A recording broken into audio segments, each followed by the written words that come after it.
Good afternoon. Thank you all for coming. My name is Ayako Yoshimura and I work here at Regenstein as Japanese Studies librarian. And before introducing today's presenter, I would like to note a few things.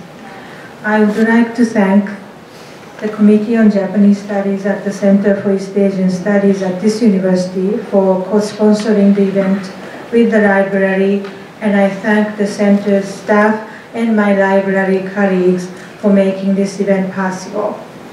And I'm very happy to see Japanese American friends in the audience. And we are honored to have in attendance Consul General Ito from the Chicago office of the Consulate General of Japan.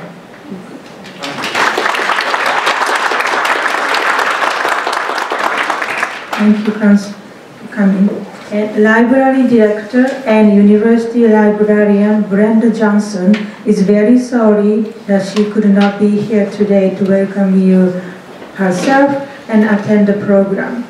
She has asked me to read these remarks on her behalf. She says, "I am very pleased that you are all here today, including University of Chicago faculty, students, and staff, and members of our local, national, and international communities. We are especially honored to have with us today Consul General Naoki Ito from the Consulate General of Japan in Chicago, and 3 panelists who were once part of the Southside community, and they will share their lived experience with us. So Ms. Hannah Hogan, Ms. Mariko Ventura, and Mr. Ross Harano. The library's mission is to provide comprehensive resources and services in support of the research, teaching, and learning needs of the university community.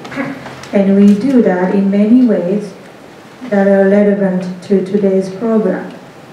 We build collections, among them the University of Chicago archives, which I am told were vital to the research Mr. Eric Rangowski will present to us today. We are also pleased to collaborate with the Committee on Japanese Studies at the Center for East Asian Studies to provide Eric with this opportunity to make a formal presentation of his research findings. We provide access to and promote discovery of our resources, to which I hope today's program will contribute. As some of you may be aware, the library's Special Collections Research Center, which is home to the university archives, is open to all interested researchers, and so I want to take this opportunity to invite all of you to consult these collections when you are doing research about the university or any of Special Collections' other holdings. Finally, we contribute to the university's civic engagement. I am so pleased that this program gives us an opportunity to join with our local, national, and international communities to uncover and discuss this important history together.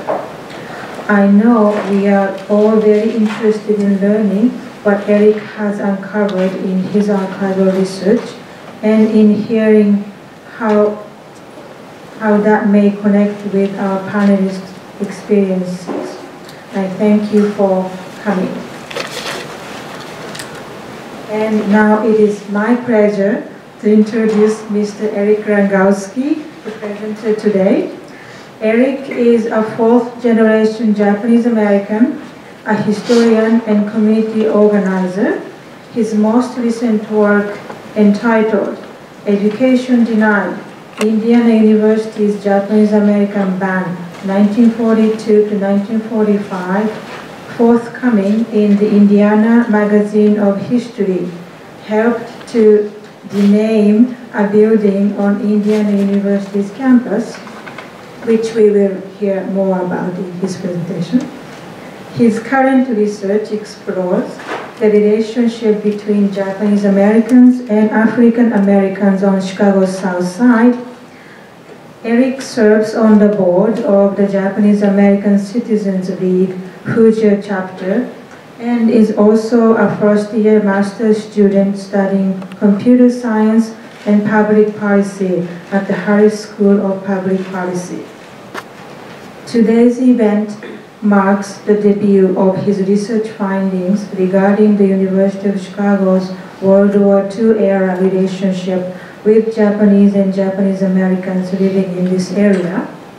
We are all excited to have this opportunity to learn from the discoveries that Eric has made in our university archives and at other places. After his presentation, we will hear from 3 former Southside residents about their lives in the 1940s and thereafter, and we have a reception afterwards. But first, please join me in welcoming Mr. Eric Rangowski.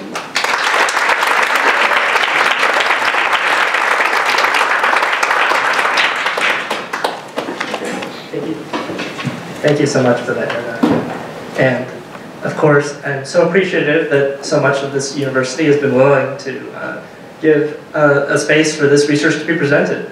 I would also like to go out of my way to thank the archivist, the Special Collections Research Center, who were very helpful in my work, the library, the Committee on Japanese Studies at the Center for East Asian Studies, and I also am grateful that I was able to receive a community engagement grant from the Office of the Provost, the Office of the Civic Engagement, the Mansueto Institute, and the Center for the Study of Race, Politics, and Culture.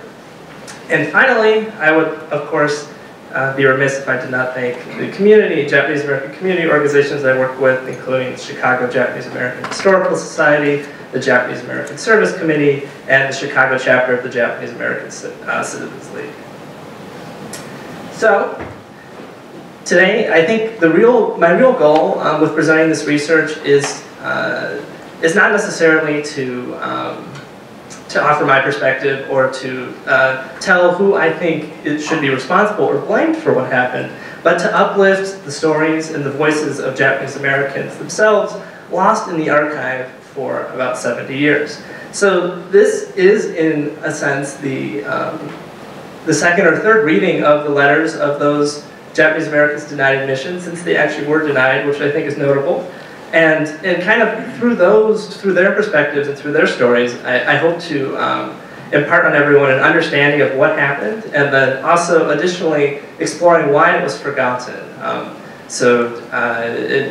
think I have yet to meet a person that, I don't want to use a straw man, but I haven't met someone that has known about this research, known that this happened before, not to say that no one knew about it.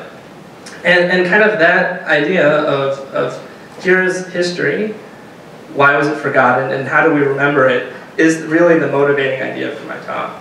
And I'm hoping to, kind of building on that, to explore the connection between the University of Chicago and Japanese American work in incarceration, and also a charter path for reconciliation, drawing on my past work at Indiana University. So I always like to show this cartoon whenever I give a talk. I'm sure some of you are familiar that the author of this cartoon is Dr. Seuss. And I think that for someone that kind of has that spot in our culture, you forget that during wartime, a lot of people in America were on the train of anti-Japanese sentiment, of racism. And you can see on the top it says, waiting for the signal from home. And this cartoon was published 6 days before Franklin Delano Roosevelt issued Executive Order 9066 in February 1942. So, and that order, of course, designated military areas from which any or all persons may be excluded, and those persons ended up, of course, being all people of Japanese ancestry on the West Coast. And just briefly to summarize the history, after that incarceration, Japanese Americans, a little poetically, were born and died without their freedom. They served and resisted the government, but all wondered what was next for them. Where would they go next? What would be our future? And we're going to explore, for those Japanese Americans that were just graduating high school, they were 18, 19, 20, what were they going to do next? For many Americans, of course, it was going to college or serving in the military. And at the onset of the war, both those options were closed. And And as we'll see, many Japanese Americans tried to have a future at the University of Chicago by continuing their education here. So we'll explore kind of how that process happened. So in general, kind of an overview of Japanese Americans. Second generation Japanese Americans are called Nisei, went to college. You can see this is a map of colleges that Japanese Americans were able to go to in 1943. And at the onset of the war, there were about 3,200 Japanese Americans in college on the West Coast. After incarceration, only 600 were able to transfer to a new school. So already you have a lot of attrition, and there were 7,500 Japanese Americans who were of college age in 1942. So you at the onset of the war, you have 600 or so out of 7,500 that are able to continue their education.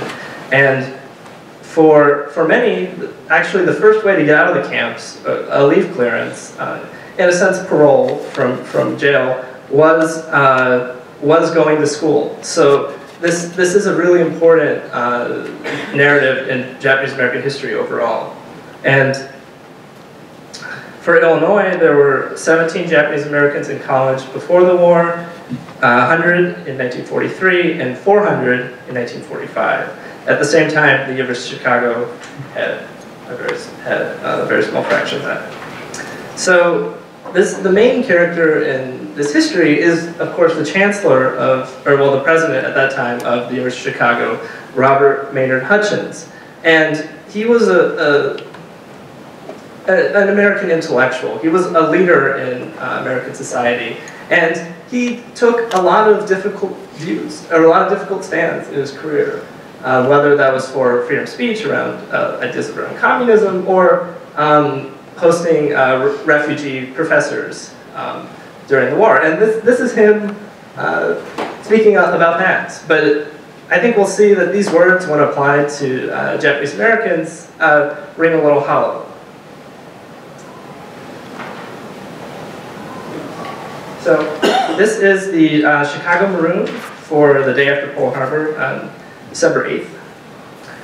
So you can, if you read this, this text is a little too small to read, but at the time, Chicago had 2 Japanese national students and 6 Japanese American students. And most of them lived at International House. But you can see on the second half of the first page, this article by Brumbaugh is the Dean of Students. And he's quoted in this newspaper as saying, the university will do all it can to protect the interests of the Japanese and the quadrangles. At the same time, it will do its utmost to comply with all legal restrictions the government imposes. At the moment, it does not seem necessary to keep them from their classes if they choose to attend. And this article quotes from a Japanese American, Francis Uematsu, who was from California, who said, "I'm in a hell of a fix. I'm an American and my views are like yours, but I'm an Oriental and naturally I'm under suspicion. I know that at least 95% of Nisei are loyal Americans. This is the chance that the second generation Japanese Americans have been waiting for years. Finally, by aiding the war effort, we can prove we're 100% loyal Americans." And there's also a quote from another student who talks about how she's in sympathy with the American cause, and so an article kind of about the environment at International House, which is where many minority students stayed with on campus.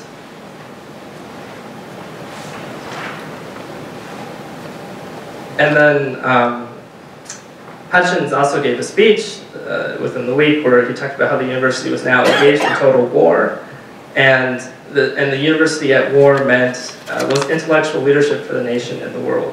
So, and then you kind of have this. I'm in general going to give my talk in chronological order. So from January to March, you have, as I mentioned, Executive Order 9066 signed in February, and this kind of liminal space where Japanese Americans aren't quite yet incarcerated, but it's definitely known that it's on the horizon, or something is on the horizon. So the president of the University of Minnesota, W.C. Coffey, who the University of Minnesota was very notable for accepting Japanese Americans during the war. They accepted almost 200. Asked Hutchins what he was going to do about Japanese Americans. And Hutchins responded that we are willing to admit refugees, aliens, and persons of Japanese extraction as students, but I think we shall appoint no more of them to our staff. I hope that our problems of this kind will be so few that we may treat each of them on their individual merits.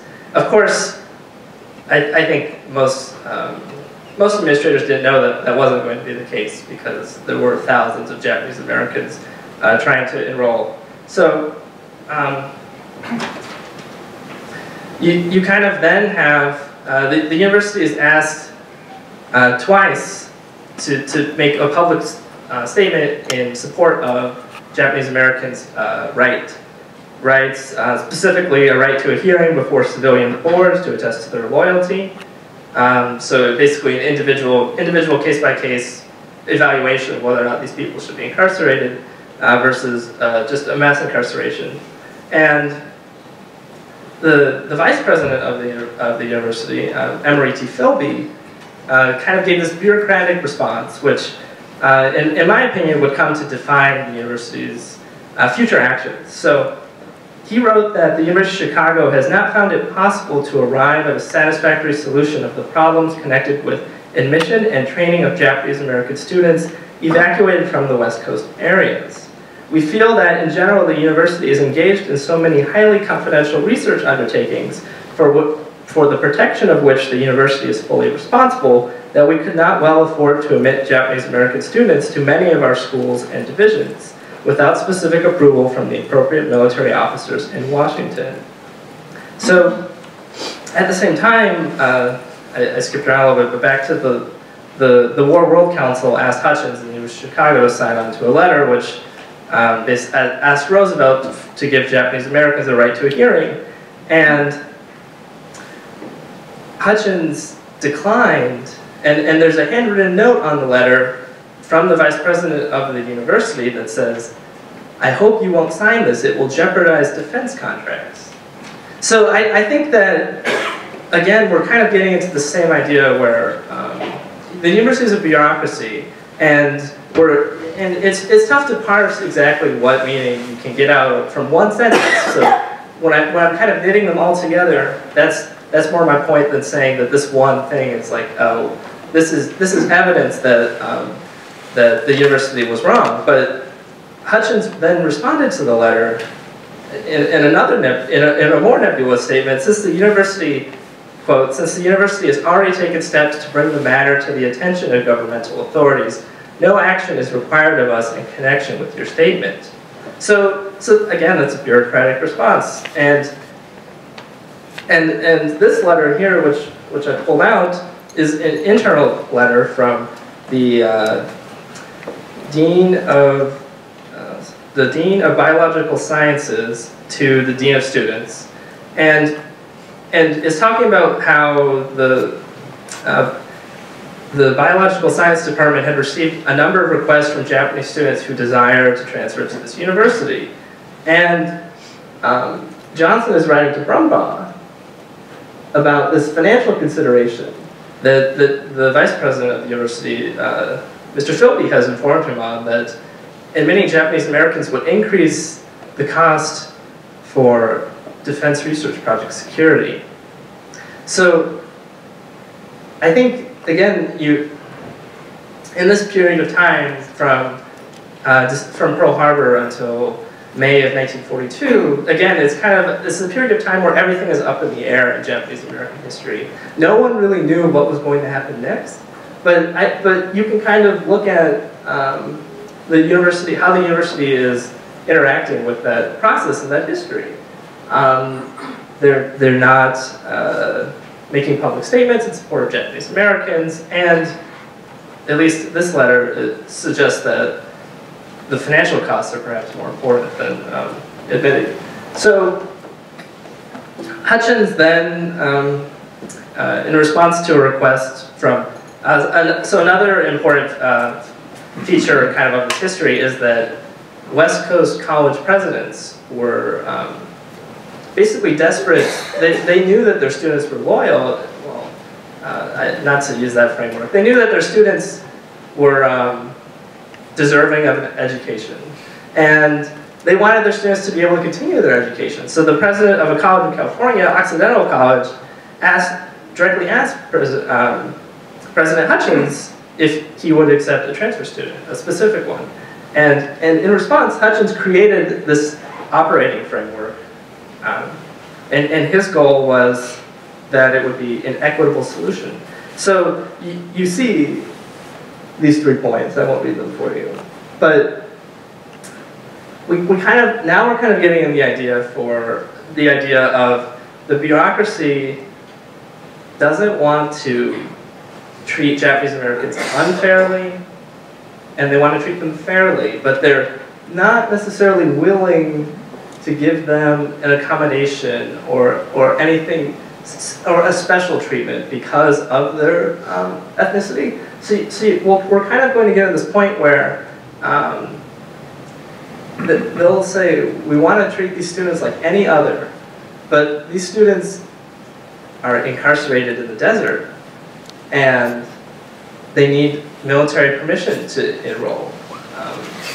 And maybe they need scholarships because they don't have, their parents are in Department of Justice camps and they haven't seen them and their money's been frozen. And so you kind of have the situation where we're going to get into where the bureaucracy isn't set up to automatically stamp deny on every application like it was at Indiana University, but it's set up to not give Japanese Americans what they needed to enroll. And the result of that is that Japanese Americans were not able to enroll until later in the war. So this operating framework from the last slide, he sent it to a woman from California who was writing on behalf of 2 Japanese Americans, Mr. Yamasaki Jr. and Kei Tanahashi. And I'll read a little bit of the letter, which is a contemporaneous response from Japanese Americans to the policy at the time. Each man, as well as the father of Mr. Yamasaki, on reading the letter said, "No, he can't do it." As for Mr. Yamasaki Jr., hopefully we read, he marked, "It might do for Kei, but those areas of the university, important national defense, are just where I want to be. Since his major is in physics and he has the federal junior civil service credit in that field, his university thought that with the present demands, they could surely place him in government work. They have had 3 of his family as students, but the government could not be inconsistent, it seems." And Jeffries, the woman that was writing on behalf of the Japanese Americans, went on to challenge Hutchins and talked about how, I'll quote again, "It isn't the hardship that hurts, but the reflection on their characters. Is there any future for them? Now they show no sign of bitterness, but then they are off guard, and an unruly tear is not uncommon to even the men." And then Hutchins responded to that. "The university is unprepared to give Japanese students special consideration. Insofar as possible, competition for jobs and scholarships will be on an even basis." So, again, we're in this situation where kind of an even basis is defined agnostically of the situation that Japanese Americans are facing. And we'll keep seeing that throughout the archive. So, another applicant, Francis Kimura, a graduate student at the University of California, submitted a transfer application with recommendation letters. We'll get into some of the recommendation letters later, but when in an internal document from Vice President Philby to the Dean of the Biological Sciences Department, Philby wrote, "I assume that under present circumstances you will not want to make a place for Ms. Kimura." And then the Dean of the Biological Sciences Department wrote back, "In view of the large amount of defense work being done in the department, I believe we should refuse this quest. You might tell her that we are full." So I think that speaks for itself. But we'll get into this later. It's not a question of blame of what the university did wrong, because it is hard to imagine another path for what the university could have done with the war contracts and the military basically sitting on campus. Hutchins later, we'll get into this, he calls the campus a military reservation. So I just want to emphasize that, I'm not trying to cast blame on individual administrators. And then Philby's response to Kimura basically is a bureaucratic one. And he said, I think all of the requests are still under discussion, and we are attempting to arrive at a decision that will be both fair to the students and to other commitments before us here at the university. I am sure you are aware of the large volume of highly confidential research underway. It is generally hoped that some authoritative action may be taken that will make for an orderly solution of this very troublesome problem. So now we get into the policy of the university, drafted in a more formal way. So again, it's not, as far as I could tell, the trustees of this university never issued a formal decision on Japanese American students, which again is different from IU, where they explicitly ban them, and I'll talk about that later. But so kind of as more and more students were applying, I would say now we're probably around 30 or 40 students are trying to transfer to the university. The university decided to basically craft a form letter and an official policy. And this quote is from that. And the deemed inadvisable, which I put in the title of the event, I think is appropriate because it captures that the bureaucratic nature of what the university did. In a sense, it's not Japanese American students are not allowed or banned from campus. They're deemed inadvisable. And not to get ahead of myself too much later, but you'll see the university decides that Japanese American students are admittable. They're not admitted. And going from admittable to admitted is a process that almost never happens. So you kind of, you have this, if I knew what type of verb, like transitive verb, or what, something that hasn't happened yet, kind of aspect of their writing. So we will, then I'm going to get into the, again, another quote from the event. The response from two deans of the college to the policy that I mentioned before. This is the dean of the Division of the Humanities, Richard McKeon, who went on to have an instrumental role in founding the United Nations. And you can see that he's not a fan of policy. And he goes on to, after this quote, to say, I am opposed to this action since the reasons alleged for it have been insufficiently established and are at best of doubtful cogency, and since the action undertakes in the name of the war effort a discrimination which is counter to one of our avowed war aims, if the university is not willing to admit Japanese Americans, it should simply say that it has come to that decision to exclude such students without a parade of implausible reasons. So now we get to one of the most important administrators at the University of Chicago, Dean Robert Redfield of the Social Science Division. And I think his story is definitely an untold or forgotten chapter of Japanese American history. I'm working with some folks here on a history exhibit in Schaumburg right now, and we made sure to mention it because some of the things he does are incredible, at the same time that he has some views about assimilation that we would disagree with today. And Dean Redfield, in response to the letter, basically he rewrote the policy. That's how much he disagreed with it. And he had a text that emphasized, I didn't put this in the slides, but that emphasized the university's current work trying to seek permission to enroll the students, and how they weren't sure when that permission or if that permission could come. So in a sense, we went from a statement which just said, it's deemed inadvisable, we have a lot of contracts, we regret that's the case, but we're not going to be able to do anything. To Dean Redfield, more or less putting the university on record, we're going to try to do everything we can to admit Japanese American students. And And Dean Redfield also worked for the War Relocation Agency, which oversaw Japanese American incarceration. And there's some questionable, he worked as a consultant, he was an anthropologist he worked to set up the democracies in camp. But that's kind of a complicated history, but there also is some literature, which I don't have time to get into, on the work of anthropologists in the camps, studying Japanese Americans, setting up the functions, and kind of structuring the camps in such a way that to minimize resistance, which is fascinating, and I'm happy to point you to some sources if you are an anthropologist or you're interested in it. I'm not, so it's tough for me to speak on it.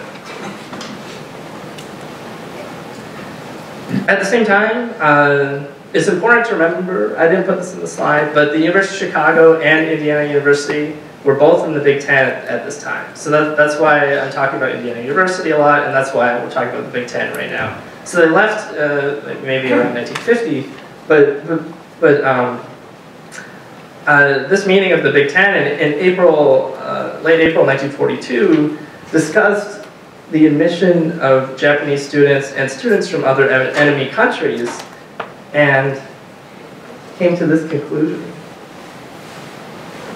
So one of the larger parts of my research is researching every school in the Big Ten. This is the second one, so I have a few more to go. But this certainly raises questions about the Big Ten's collective actions on Japanese Americans. And now,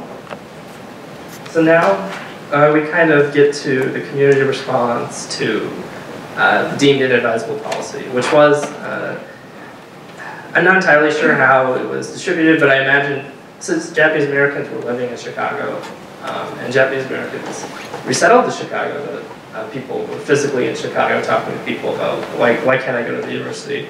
But the National Japanese American Student Relocation Council, which was the government-sanctioned body to, in essence, facilitate the transfer of Japanese Americans from the concentration camps to campus. And that's also the title of the main book on this topic, from concentration camps to campus. It kind of set up this structure where they facilitated interacting with the military, and the students and the universities interacted with them. So on July 1st, 1942, the military and the National Japanese American Student Relocation Council informed the university that the War Department would not, in principle, approve of Japanese Americans at institutions within 25 miles of an important rail center or having important governmental war contracts.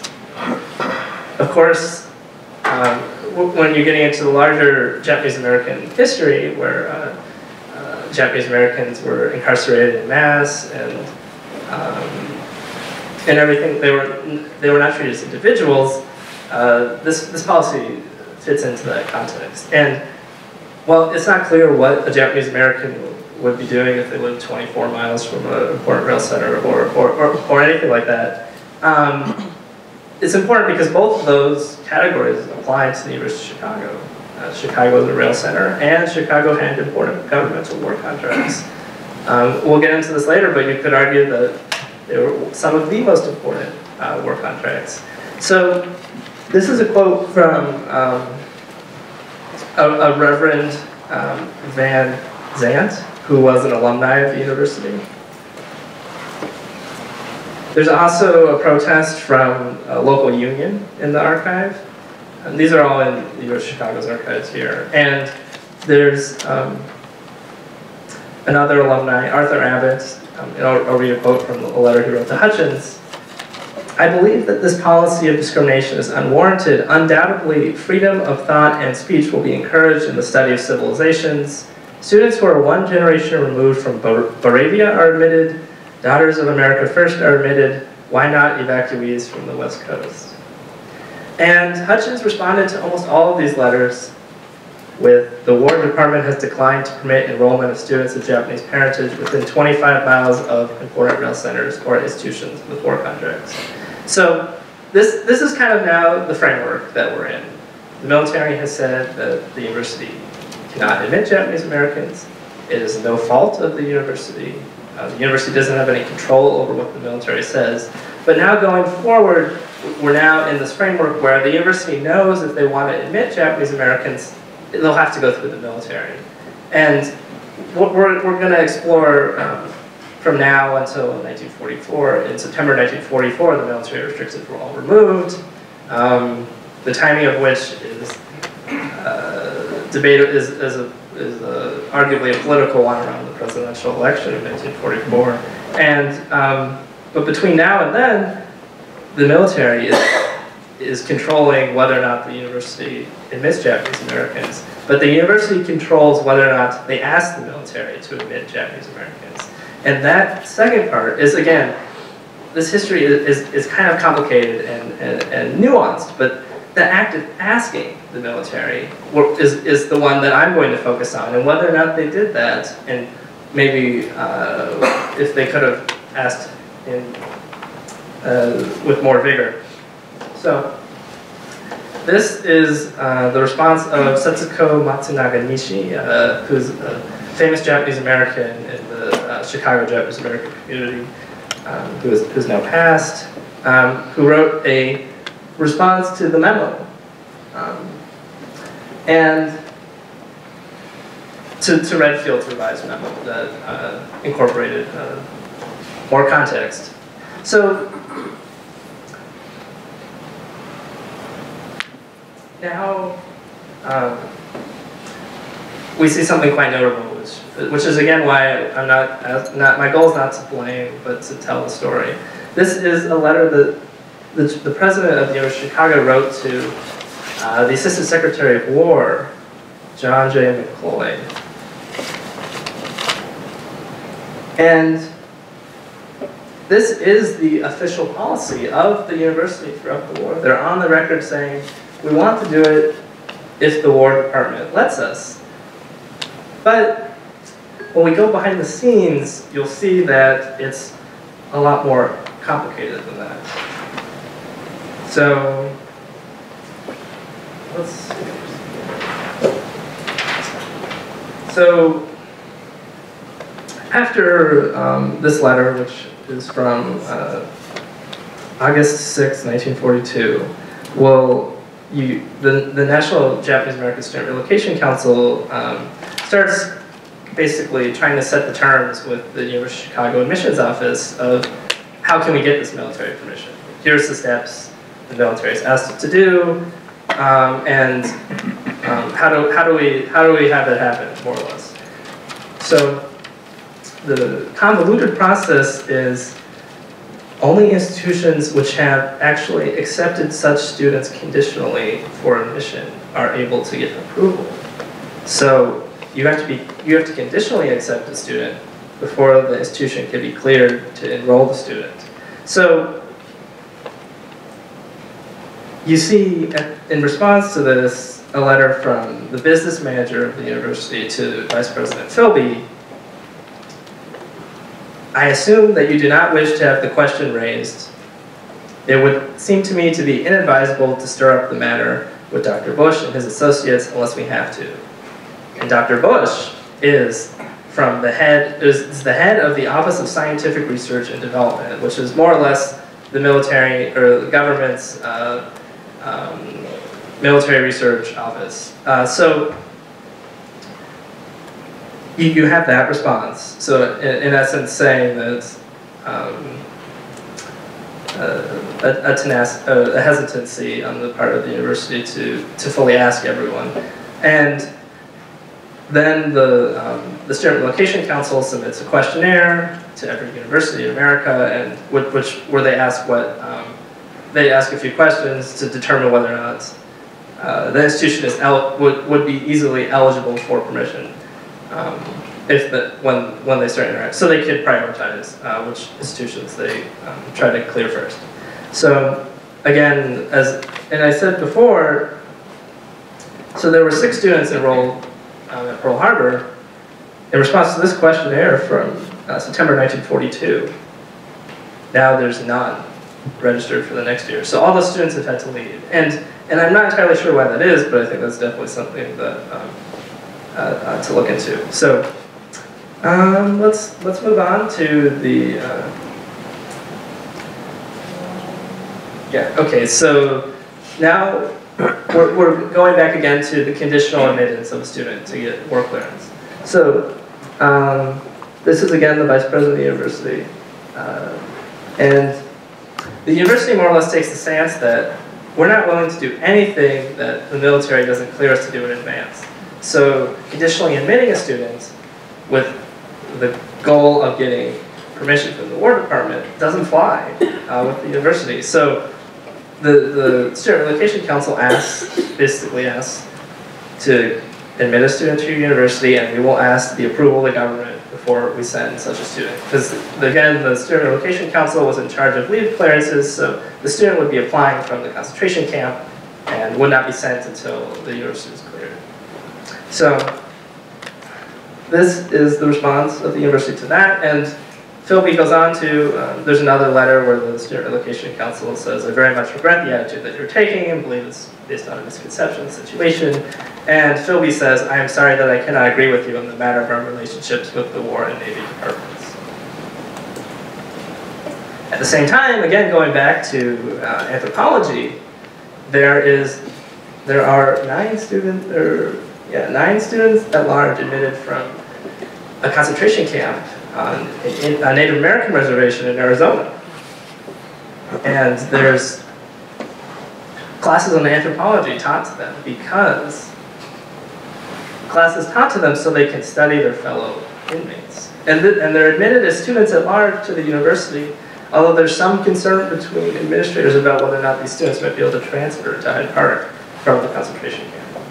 So this is again, I guess there's only 8 names, but this is again something that I'm going to continue to study because I think it's fascinating, but it's important to mention that. So now,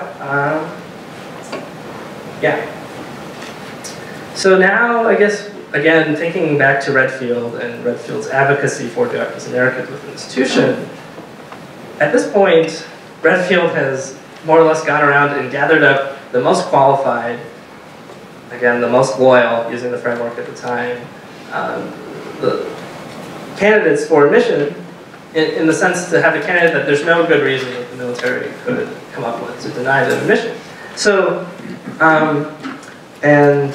well, maybe we'll hear more about Shibutani later, but the 2 test cases, Tamotsu Shibutani and I think it's Frank Miyamoto, Frank Miyamoto, are really excited for this opportunity that Redfield gives them. And they write to Redfield, may I take this opportunity to express my deep gratitude to you, as you no doubt have gathered when you came to Tule Lake, which was in many aspects the worst of the concentration camps. When you came to Tule Lake, this camp life is not conducive to study. So we have these test cases, and the university, again, because the framework is that the university is not trying to deny, they're not automatically stamping deny, but they're making it realistically impossible for students to be enrolled. So the university doesn't necessarily, they work very closely with the Student Relocation Council. And at this time, the university sends the Student Relocation Council a list of all the students who wrote asking about admission. And the university decides that some of the students are admittable. In essence, if there were not the War Department restrictions, they could enroll. So these 17 admittable students, by December 1942, are informed this statement on their application when they're told they're admittable. On the basis of the record you submit, we are happy to inform you that you are admittable to the University of Chicago A certificate of admission will be issued to you if military authorization is received. At the same time, in response to another request, Vice President Philby wrote, the University of Chicago has no funds available for the support of these dislocated Japanese students. So now we're kind of at a stalemate. Some of the test cases have been submitted, and the university doesn't have permission. And I want to take a moment now to tell some of the stories of the Japanese Americans who were trying to enroll, to not just focus on the bureaucracy. So these are a few quotes, and the Student Relocation Council wrote to the WRA, which the branch of the government that oversaw incarceration, the War Relocation Authority, and sent them 18 biographical statements on outstanding young Americans. In essence, they're just trying to make the case, look how great these Americans are, they want to go to this school, let's make it happen. So, and I think one of the aspects of this archival research which is really interesting is you see the recommendation letters from Americans recommending the Japanese Americans, and some of these quotes are from those. They talk about how loyal Japanese Americans are. They talk about how they took the evacuation order in their stride, what their life ambitions are. And this last one, I'll mention a little more because I think it's extremely poignant. It's for Andrew Hiroshi Morimoto. And the next sentence after this quote reads, he considered the 5 weeks he spent harvesting sugar beets a valuable experience in human relationships. And that may sound strange, but there was a shortage of farming labor in America in 1942, and Japanese Americans were bused out of the camps to harvest sugar beets and then bused back in. And of course they were paid an extremely small amount of money. So you can see the intersection of how, you could see how the recommendation letters try to somehow cast these students as true or as normal or as loyal Americans, but at the same time, the pervasiveness of the incarceration experience shapes every sentence. And that, and I think, is a really insightful way to see the Japanese American story during the war. And it's in the archive here. So, and I think, additionally, of course, the rejection letters and the Japanese Americans writing to administrators, why can't I be admitted? Those are in a sense, I mean, it's just a tragedy, but we'll get to some of those later. So, actually, I think the next slide. So, this is a quote from, so a friend of Hutchinson's father wrote Hutchins and asked, he wrote Hutchins about a Japanese American, and I'll read a little bit of the story as told by the father's friend. When the evacuation order descended, Abe took his books with him to the assembly center, and in about 2 months reported that he had kept up his work and was ready to be released from the center to come back to the university for semester examinations.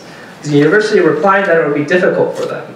He replied saying that many of his associates were being released to take their semester examinations, and he was inclined to press the matter. The university replied that they had professional standards to maintain and refused to conduct the examinations. And the father's friend writes, now the point of this is that he told me the story without even a trace of animus, merely saying that this action on the part of his former school had meant that he had an incomplete, which marks his record transcript to be presented to other schools for continuing his professional, which is seemingly blocking his ability to continue his professional training, to matriculate elsewhere. And the friend asked Hutchins, can you take this student at the University of Chicago?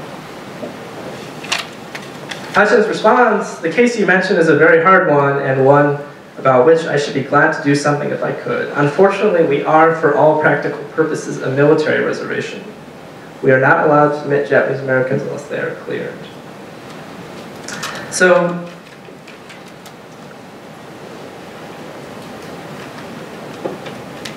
yeah.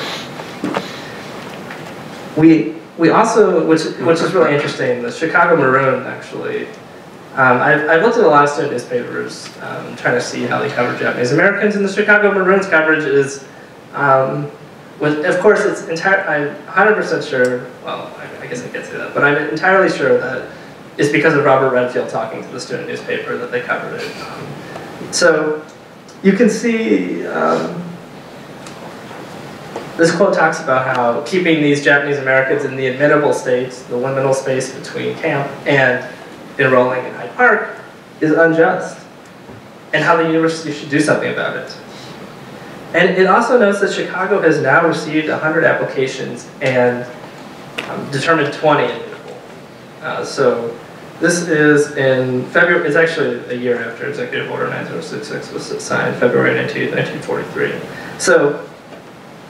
So we have that number, and well, I didn't put this in the slides, but if you got here early, you saw all those names that were scrolling by on the screen.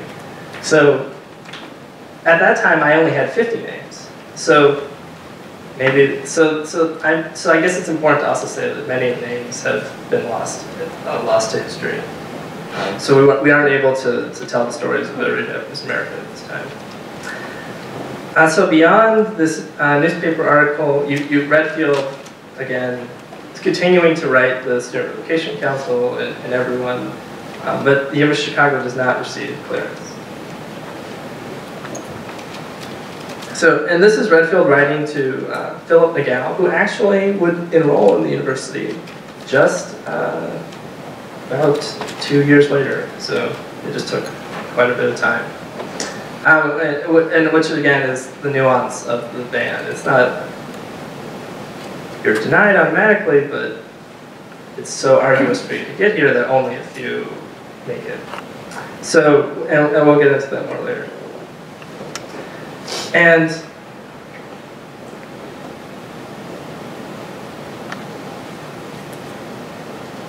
we then also have a Japanese American who is incarcerated writing to Hutchins and challenging him on the university's policy. So we have, yeah. So he's essentially challenging him to, you say you're for some of these principles, but I feel like your university not admitting Japanese Americans is against them. And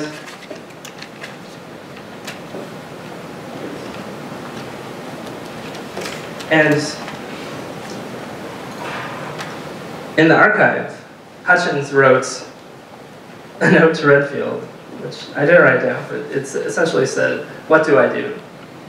Question mark. And Redfield drafts a response, but it falls to Philby, the vice president, to respond to Otsuka's letter 2 months later. And Philby says, the university has no policy of denying admittance to Americans of Japanese parentage. The policy of the university is to admit students without discrimination because of race or national origin. The university has acceded to the military because if it wishes to do its part in wartime research, it was given no real choice in the matter. So let's talk about the military. So I'm sure that many of you saw this picture on the flyer for this event, and it is quite an intriguing picture. You see a Japanese American woman surrounded by white soldiers. And this, in essence, is not the irony of what happened, but kind of just the ridiculousness of the policy. This Japanese American woman worked at the Army Specialized Training Program teaching soldiers Japanese. And she worked for the university. At the same time, the Japanese American students could not enroll. So this,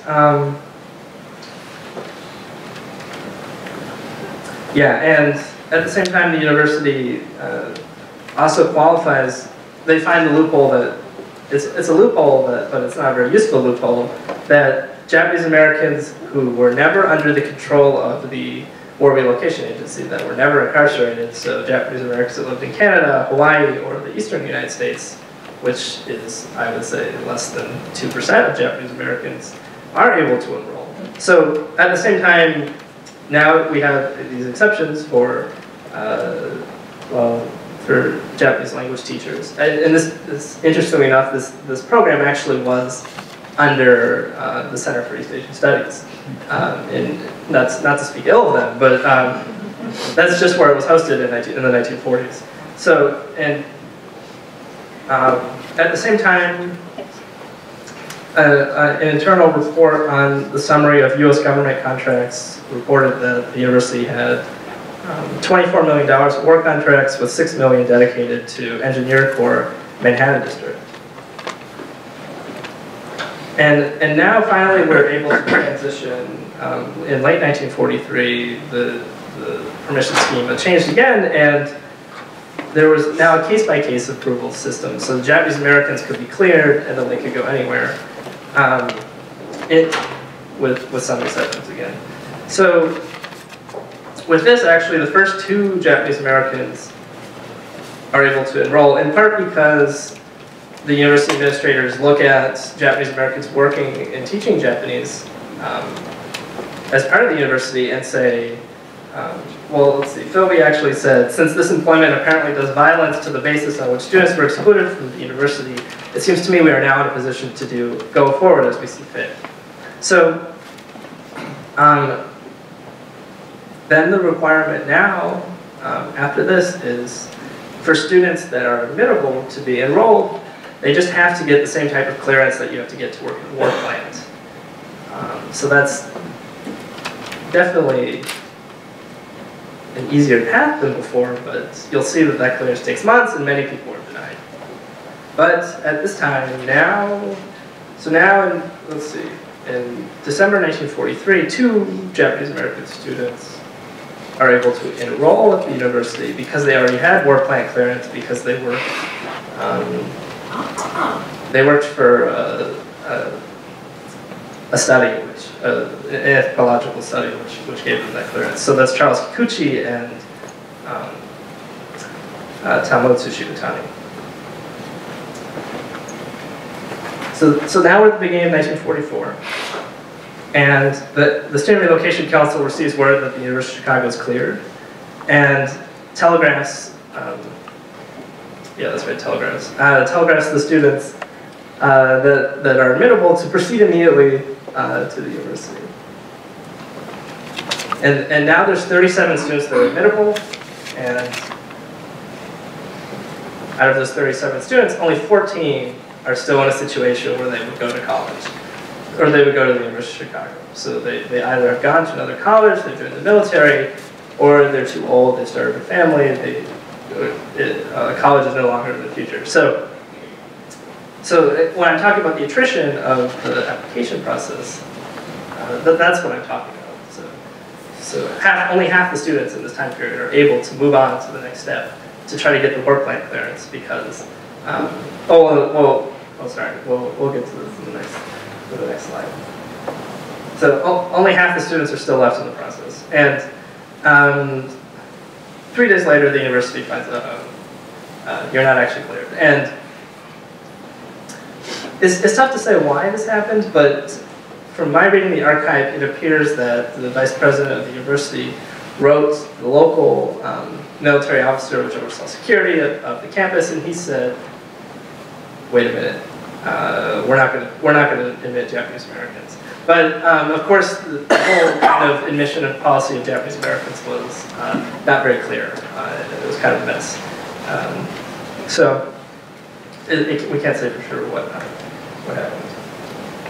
And now the policy is that every student can be cleared on a case-by-case basis, but all persons have at least one Japanese parent, whether they have been evacuated or not evacuated, whether they are employed here or admitted as students, are required to secure that war plant clearance. So this is a theme that I like to point out when I talk about this history, but you see the definition of blood quanta always is very interesting in who counts as disloyal or needs to be vetted further and who doesn't. So if you're someone like me who's a quarter, I guess I'm okay, but if you're someone like my mom who's half, you have to get the war plan clearance.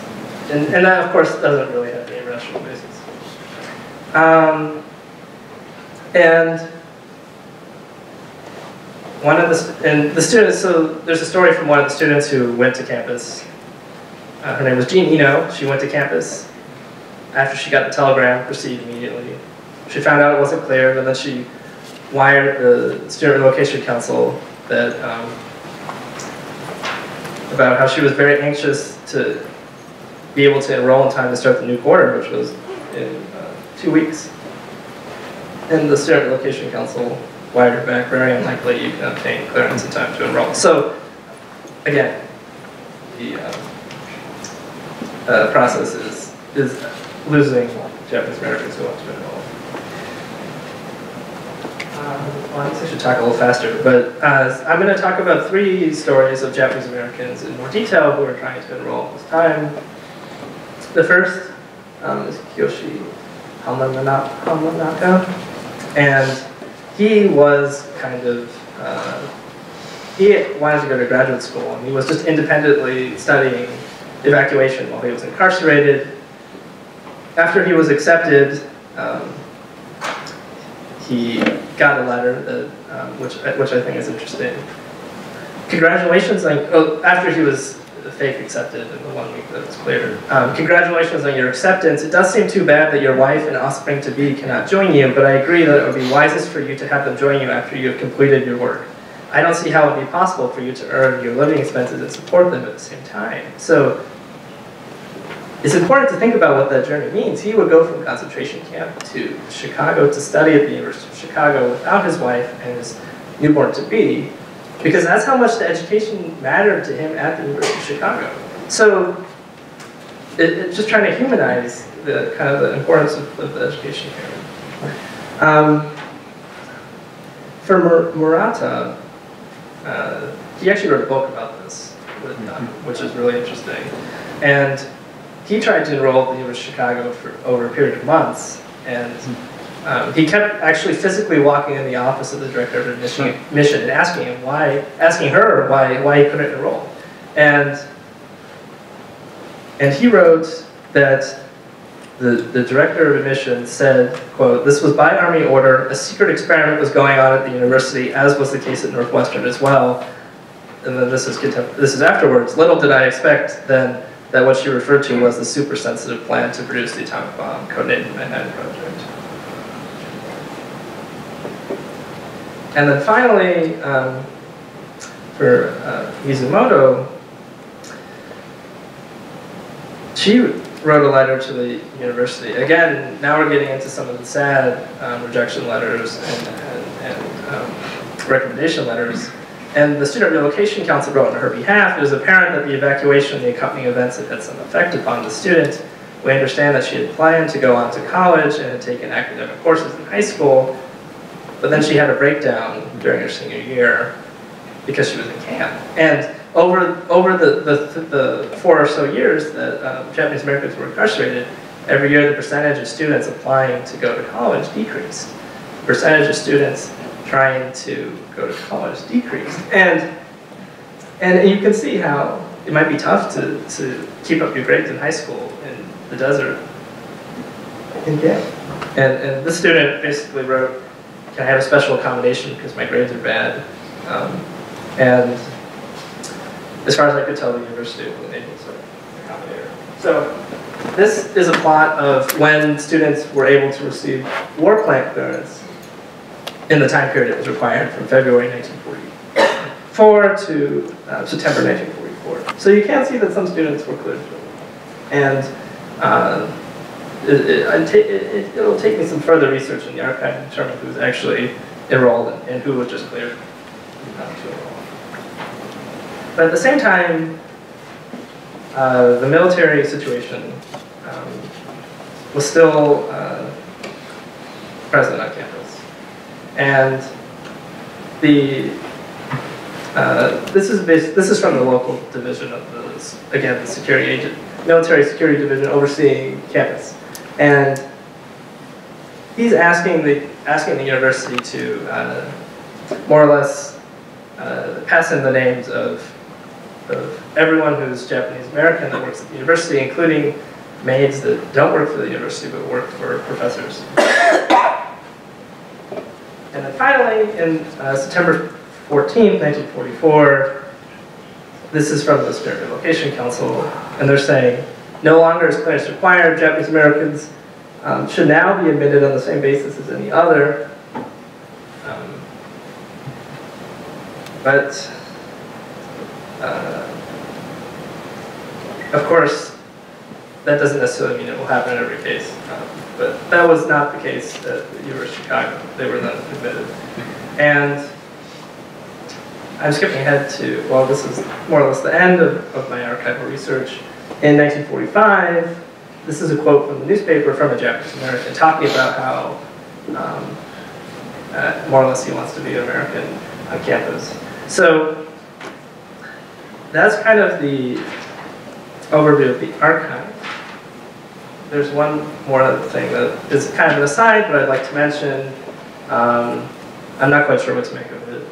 And it's after the atomic bombs were both dropped, the university asked for all Japanese alumni, and there were 65. I'm not sure what the military did with that list, but definitely trying to find out. So I'm going to, before I offer a little bit of analysis and try to talk quickly, give you the analysis of Robert Redfield on what he thought happened at the University of Chicago. I'll read a little bit before and after this quote. Some colleges and universities showed more courage than others in admitting such students at a time when the Japanese Americans were unjustly excluded as a group from participation in the national life. Some small colleges, especially some with church leadership, were bold in admitting Japanese Americans against opposition in their local communities. And then, skipping to the end of this quote, the large institutions with war contracts to carry out and military officers close at hand offered little resistance to advices that Nisei be excluded from its campuses. Certain results were absurd. An administration officer found himself denying admission as a student to some young American with Japanese parents, and perhaps on the same day signing a form appointing to the teaching faculty some Japanese alien hired to teach Japanese language to soldiers of our army. And I think the context from that is certainly relevant for the University of Chicago. So I'm going to try to wrap up quickly, but my previous research at Indiana University, which I mentioned, was a little different from the University of Chicago because that history was known but not told, in the sense archivists at the library knew about it, but beyond that, no one else knew about it. No one was telling the story. So this quote is from the president of the Board of Trustees, which she said right before the university banned Japanese Americans for over 3 years. I mean, and it's clear that there's some racial sentiment to this quote. So that's not the case at the University of Chicago, but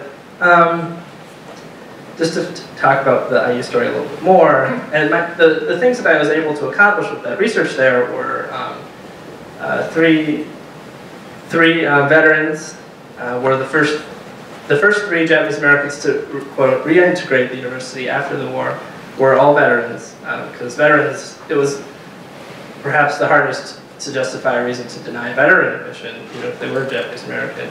So those 3 veterans were forgotten from the registry of military veterans who went to IU. So I was able to add those to the Golden Book, which was the name of the registry. And then I was able to work with the administration there to kind of draw some institutional action or some institutional supporting of the history. And the main action that's happened so far is denaming a building on campus, which was named after Ora Wildermuth. And in that action, actually, and that action was the first time the Japanese American students were mentioned by the trustees since they revoked the ban in 1945. So I think getting into the analysis a little bit, this is a book that's by the Dean of Students here. And he's talking about what was the contemporaneous knowledge of the Manhattan Project, and how did that relate to the administrator's decision at the time. And when we, but kind of building on that, and what I take away from the history is the breakdown between giving Japanese Americans no special consideration, but searching for an equitable solution. What is the overlap between those two things? And at the same time, deferring to the military led to the unjust outcome. So, and that directly impacted the lives of Japanese Americans. So it's not a question of blame at IU, where clearly Wildermuth was actually more reprehensible, and the university acted with, the trustees at IU acted with racial animosity. But here it's, in essence, the bureaucracy, the combination of the military, the bureaucrats at the University of Chicago either being unable or unwilling to challenge the military on their policy, and the Japanese Americans themselves led to an injustice happening. And the injustice was the Japanese Americans were kept out of the university, they were held in limbo for an extremely long time, and this kind of is, I wrote this like this, which might be a little vague, but talking about how the war contracts during the war at the university are no longer an externality. Now the war contracts at the university have directly impacted, well, I'm not saying that they haven't before, but there's a direct connection between the war contracts and the injustice which happened to Japanese Americans. And again, it's not a question of blame, because it's hard for me to see an alternate path of the university convincing the military to admit Japanese Americans, because of course the military was very willingly incarcerating all of them in the desert. And at the same time, the administrators, I read the archive very closely. There was no sign of racial animus, as was the case at Indiana University. So I think I'm going to talk about retroactive diplomas, and then mention a few ideas that I have for going forward, telling this history, and then we'll move over to the panel. So after redress, Japanese Americans got redress or reparations, which some people in this room were involved with, and the punchline, I guess, is it happened because of race prejudice, war hysteria, and a failure of political leadership. So redress, in essence, was the federal government's apology and a federal action. And not every institution which discriminated against or harmed Japanese Americans was the federal government, obviously. And one of the ideas that I think is not told too much, because it happened recently, is the concept of a retroactive diploma. So Japanese Americans who were forced to withdraw from their colleges, their high schools on the West Coast, including my grandmother, were unable to, in many cases, unable to get their diploma to finish their education at a specific school. And recently, like in the last 20 years, Japanese Americans went back and asked for those diplomas. And those processes acted in many ways to reclaim the ground from which they're expelled, to secure knowledge, and kind of require institutional participation and witness. So that, I guess I mentioned that because that's the only framework there is for addressing the relationship between Japanese Americans and institutions of higher education that's happened yet. So in the Midwest, most colleges have not. There's a few exceptions, but of course there was a question of excluding or denying admission. And then the retroactive diploma solution doesn't fit nicely into that because they were never enrolled. So I'm just going to wrap up, and I have a few proposals for ways that this history can be remembered. And the first, I think, is including some Japanese Americans that were rejected and persevered and still attended the university, including some of them in consideration for admission to the diverse notable alumni list, which the university keeps. Another is processing the archives. I didn't go into this too much, but a lot of the archives that I went into were unprocessed, and it was really tough to figure out what I was looking for and where it was. Finally, and then including in institutional history. So 2 years ago, there was a conference, Nuclear Reactions, 1942. There was like a big commemoration here about the history of the nuclear research on campus and everything like that. And of course, this history wasn't included because it was unknown. But going forward, I think it has a place alongside something like that. And for education, which is the goal of my mission, my work with the Japanese American Citizens League and others, continuing to have events like this and giving institutional spaces. And finally, I know it's tough because I think there's a lot of cases where people call for apologies, and it's maybe a bit cliche, but I think that the families that were unable to attend the university or had to endure the admissions process, which treated them differently based on their race, even though it wasn't necessarily the fault of the university, perhaps it was, deserve an apology that it happened, not necessarily that the university made a mistake, or the university was racist or anything like that. So, I mean, I'm calling for something very benign, but